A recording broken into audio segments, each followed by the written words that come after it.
Hello ladies and gentlemen, welcome back to Uncle Matt's Cookery Lessons. In this video I'll be making Bolognese sauce.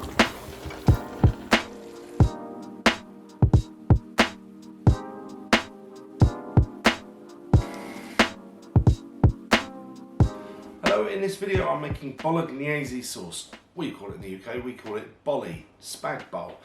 I'm not using spaghetti, I'm going to be using some homemade pappardelle. I think the reason why spaghetti is used so much with bolognese is you've taken the two most famous things from Italy, bolognese sauce and spaghetti, put them together. But apparently, according to the purists, they should not be together. Okay, so homemade pappardelle, homemade bolognese sauce.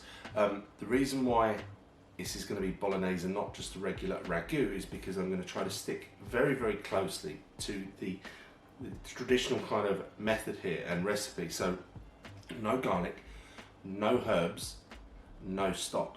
Those things would make it very, very nice. I'm not saying they wouldn't be, but it wouldn't be a traditional bolognese. So for the purists out there, I hope I get this right. I hope you're happy. I'm sure you'll find something to be enraged about and triggered by, but I'm going to do my best as an Englishman to create a really beautiful, classic Italian, beautiful dish.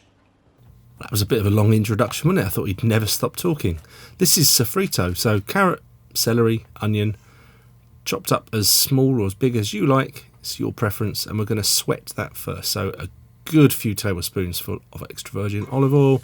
In goes the sofrito, pinch of salt to help the cooking process, and just sort of sweat that over a low medium heat until they're sort of, they're getting going a little bit. They're softened.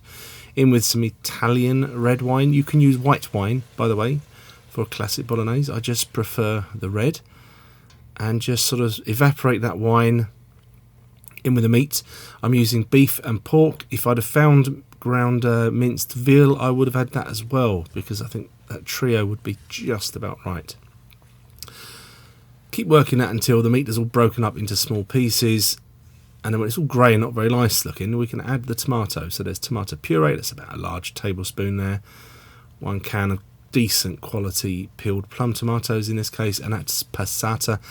As always, the full recipe will be in a link to my website in the description, and the recipe will be on my website. Oh, I didn't say that very well, did I? Right, so once I've got all the tomato in there, I rinse out the containers with water and then just top it up even more. I've probably added at least a litre of water on there, but you keep your eye on it. You don't let it boil dry, but it's going to simmer for a good few hours. Right, so homemade pasta. This is the grandmother method. So that's 00 flour. The rule of thumb would be 100 grams of flour to 1 egg would be for one person. I've gone a little bit more generous with the flour because I don't intend to use all of it. So work it with a fork until you're happy that it's more of a slurry and it's not going to escape. And then start working it with the flour. But I move a lot of the flour out to the side because I don't want this pasta to be too dry. Work it until it's sort of, you feel like it's struggling to work. I'm wrapping it and I'm going to let that rest for a good sort of 20 minutes or so at room temperature. Unwrap it and it's sort of relaxed again. So the glutens have relaxed. Carry on working it. And if it felt a bit dry like it did in my case there, a little wet hands helps. I use a spritzer, but you just dip, run them under the tap, it's fine. And I work that for another 5 minutes or so, wrap it up again and leave it again. And then it's had a good chance to relax again. I'm going to work with half of it. First of all, I've got a pasta rolling attachment for my KitchenAid. So I thought, well, let's get this out. Let's find out how good it is. So I try to work the pasta into a sort of rectangular shape to start with. And then I put it through on the largest setting, number 1. Give it, without the flour being in the inside of it, wrap it up like a business letter style. And then turn it 90 degrees. And pop it through again that way. Do the same again, and this way what we're doing, we're helping to sort of create the extra layer of strength we want in the pasta, but also get that shape going that we want. So then just keep putting a notch down each time, another notch down. If you need a bit of flour, put a bit of flour on there. Mine stuck a couple of times, so I had to reflour it. And just keep going. But for pappardelle, which I'm making, which would be traditional with bolognese, you don't want it to go through to the very thinnest setting. So I stopped at number 6. The highest number was 8. So, about 3/4 of the way there. I've dusted mine with semolina, but the flour will be fine. And sort of fold that over itself a few times slice with a sharp knife, so you don't squish it, into sort of 1 inch thick pieces, unravel them, and you've got pappardelle. That's the technique I believe you're supposed to do, sort of try to curl it up, and I didn't do a very good job. But basically I worked through all of that pasta. So the ragu has had about 4 hours of cooking. I had adjusted it with water as I needed it to. Nice consistency.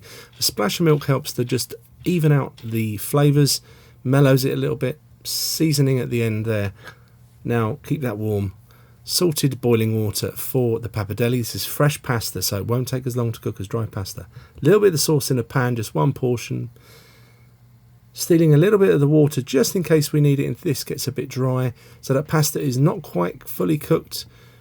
Going into the sauce, so that's why you do it always, the pasta into the sauce.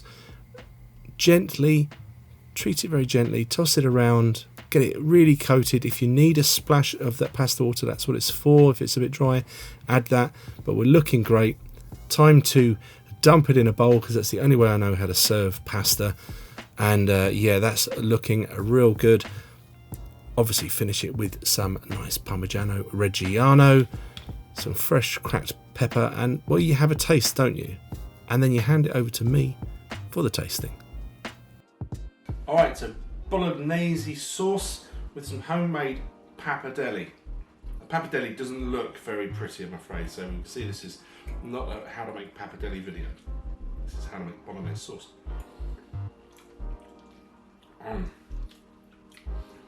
It's delicious. I hope you give it a go. If you do, let me know how you get on in the comments, and thank you very much for watching, and I'll see you in the next video coming really soon. Bye.